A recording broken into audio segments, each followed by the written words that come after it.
Él vino con todo el peso de la ley de su lado. Papeles, herencia, apellido. Ella solo tenía una pequeña casa de barro, 2 niños pequeños que solo dependían de ella, y una voluntad que ni el viento podía derribar. Esta es la historia de lo que sucedió el día en que un rico llegó para desalojar a Clara de su hogar, pero se detuvo al ver a sus niños. Una historia donde no ganan los más fuertes, sino los que no pierden la fe. Y antes de que te sumerjas en este relato de alma y tierra, dime, ¿desde dónde nos escuchas? Y si te está gustando esta historia, suscríbete y acompáñanos en más relatos llenos de sabiduría y giros inesperados, en un rincón olvidado del altiplano, donde el polvo baila con el viento y la lluvia es visita escasa, vivía doña Clara. Viuda desde los 30, había criado a sus 2 nietos con más coraje que recursos. Su hija había partido demasiado pronto, y el padre de los niños... Bueno, nadie volvía a hablar de él. Clara no tenía títulos de propiedad, pero tenía algo más poderoso: la costumbre. 20 años en aquella casita de adobe, cultivando en tierra dura, cosechando apenas lo justo para no rendirse. Cada surco del terreno llevaba su historia. El limonero que plantó su marido, el pozo que cavó con sus propias manos, la cerca improvisada que los niños habían pintado con tizas. Nadie visitaba esas tierras. Nadie excepto la brisa seca, las estrellas en la noche y el recuerdo persistente de los que ya no estaban. Por eso, cuando llegó la carta con sello oficial y palabras como expropiación, Clara la leyó 1, 2, 3 veces. Pensó que era un error, que algún rico en la ciudad habría confundido su parcela con una mina de oro. Lo que no sabía era que no era un error, era un regreso, uno que traería tormenta, y en el horizonte se acercaba aquel que venía a reclamar lo suyo. El nombre en el papel era familiar: Julián Arce. Un apellido que olía a billetes viejos, a bufetes de abogados, a cenas donde se habla bajito y se firma en servilletas de lino. Él no sabía nada de aquella casa perdida en el altiplano, hasta que su padre murió, y el testamento le reveló una verdad tan inesperada como molesta. Tenía tierras, muchas, entre ellas un lote olvidado donde alguna vez vivió su abuelo. Para Julián, eso no era más que un trámite: subirse al todoterreno, llegar al terreno, firmar el desalojo y seguir con su vida de ciudad.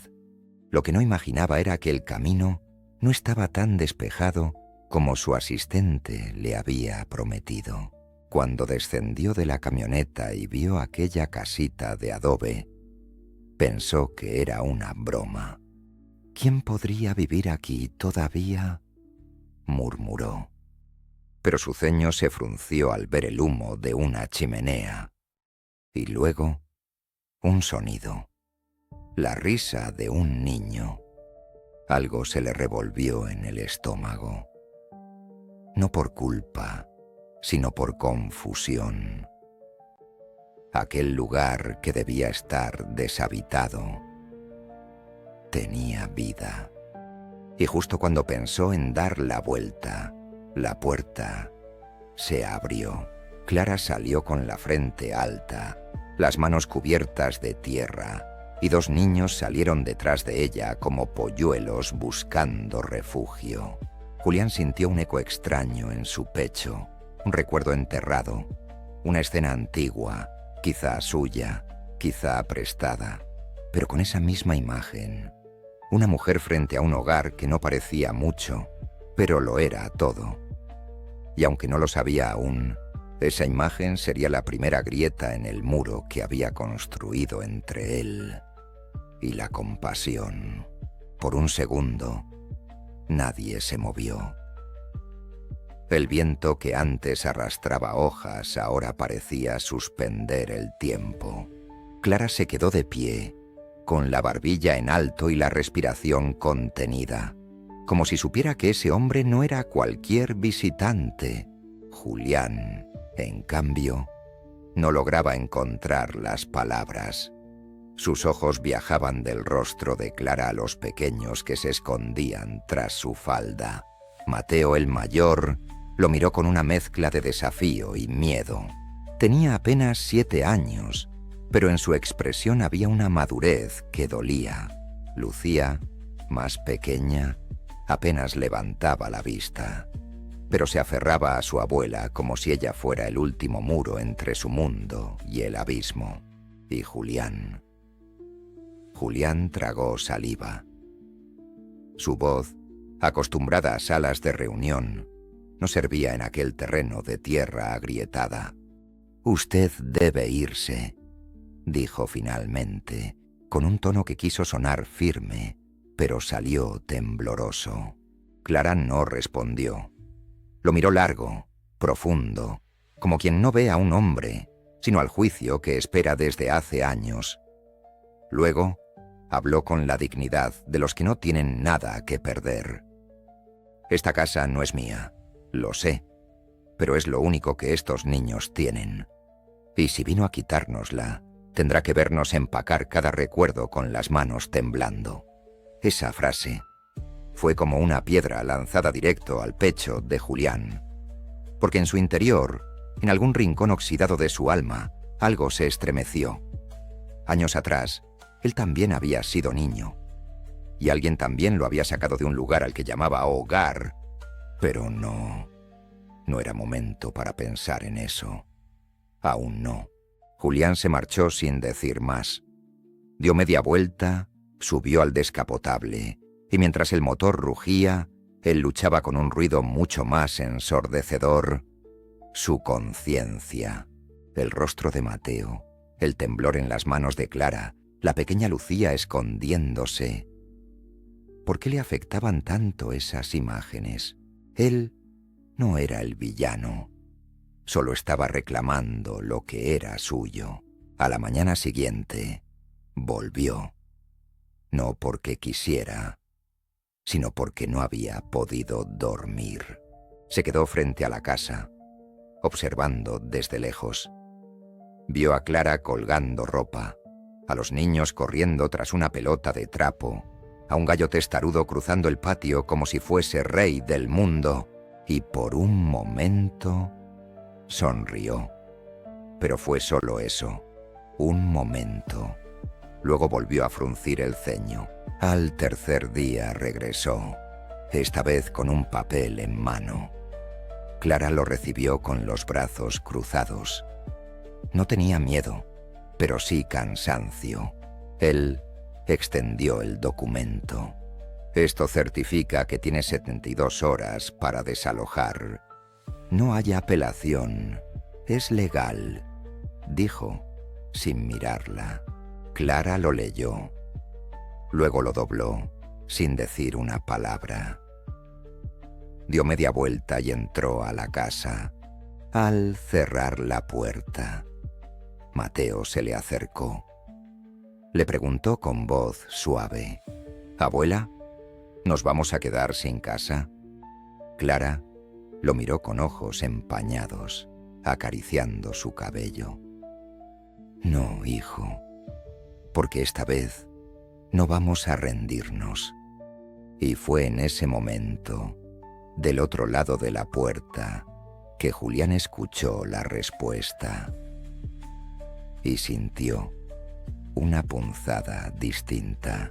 Ya no era solo el eco de un recuerdo, era una grieta real, viva, que empezaba a quebrar el escudo que él mismo había construido para no sentir. Clara sabía que tenía 3 días, pero no los usó para empacar, ni para llorar. Los usó para plantar.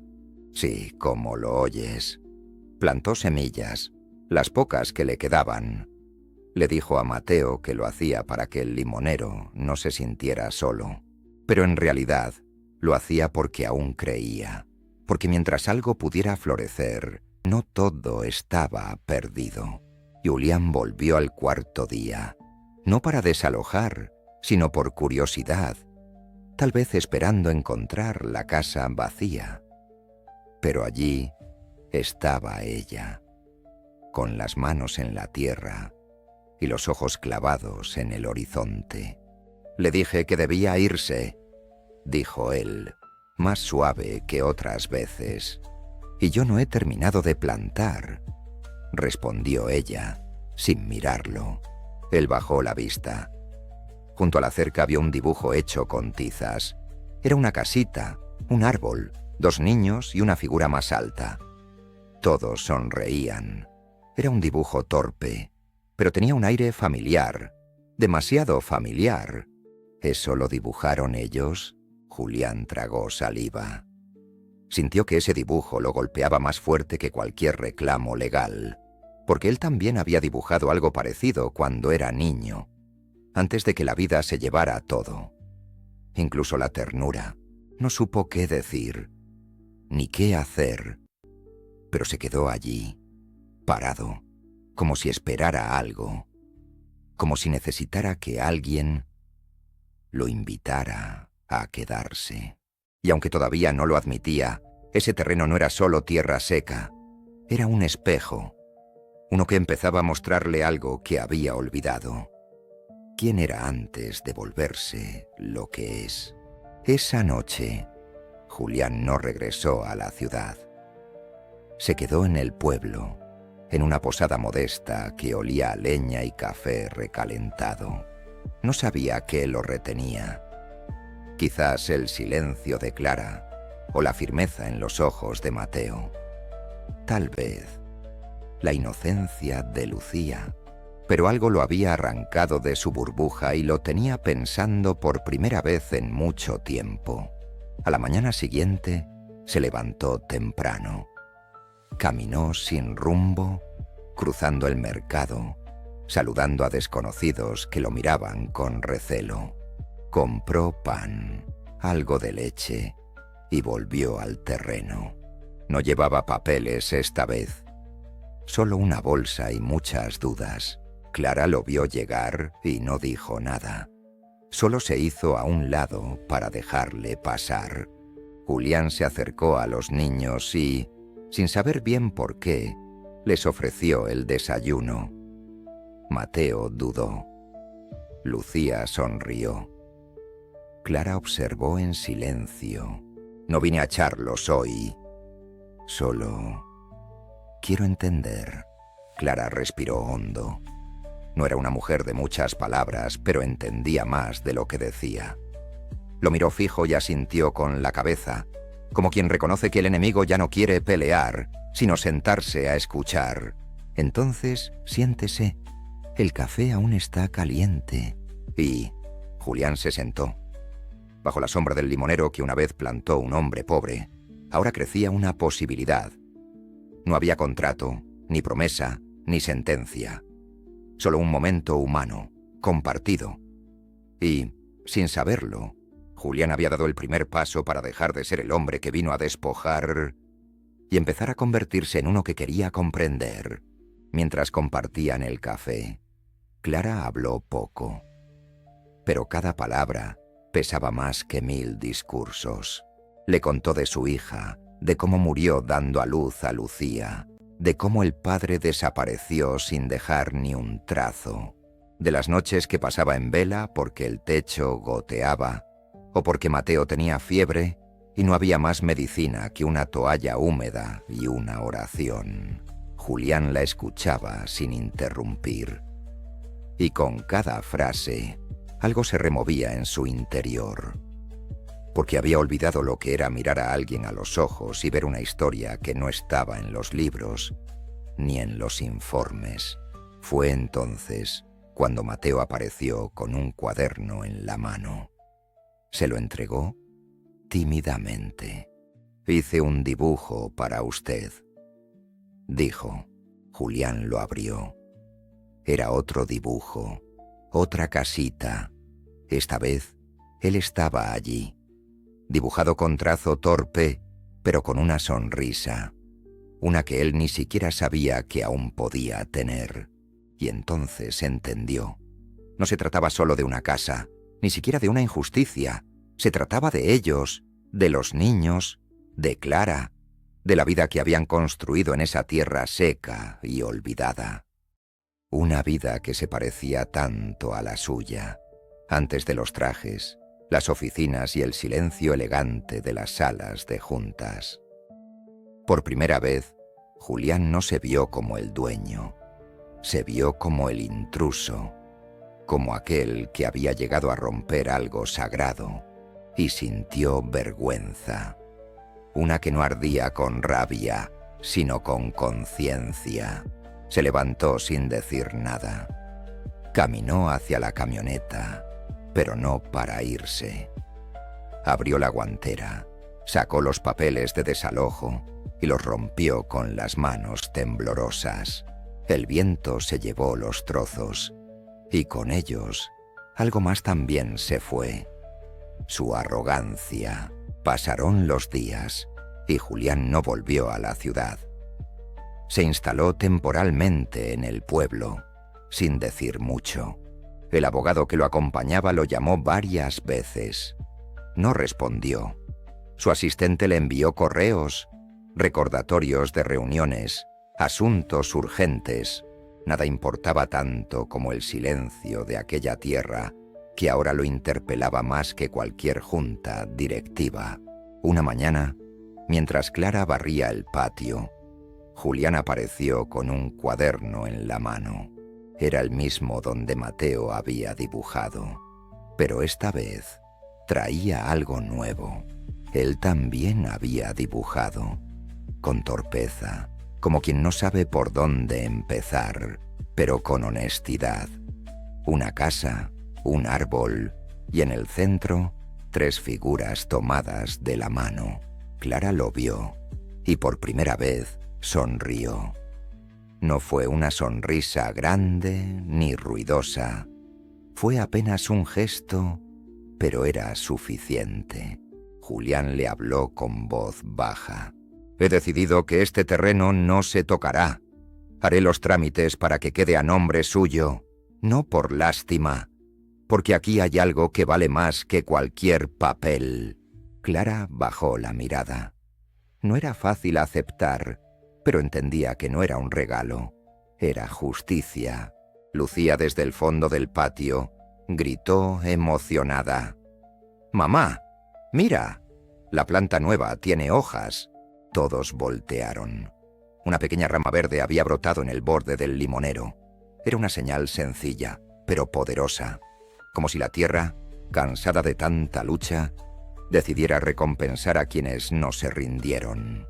Ese día, Julián se quedó a almorzar con ellos, no como dueño, no como juez, sino como alguien que por fin había entendido lo esencial. Y mientras brindaban con agua fresca y pan casero, sintió que el mundo, ese mundo que había dejado atrás, ya no tenía tanto sentido. Había encontrado algo distinto, algo que ni el oro ni la herencia podían comprar. Moraleja. Hay historias que no necesitan héroes con capa, sino personas comunes que se atreven a sentir.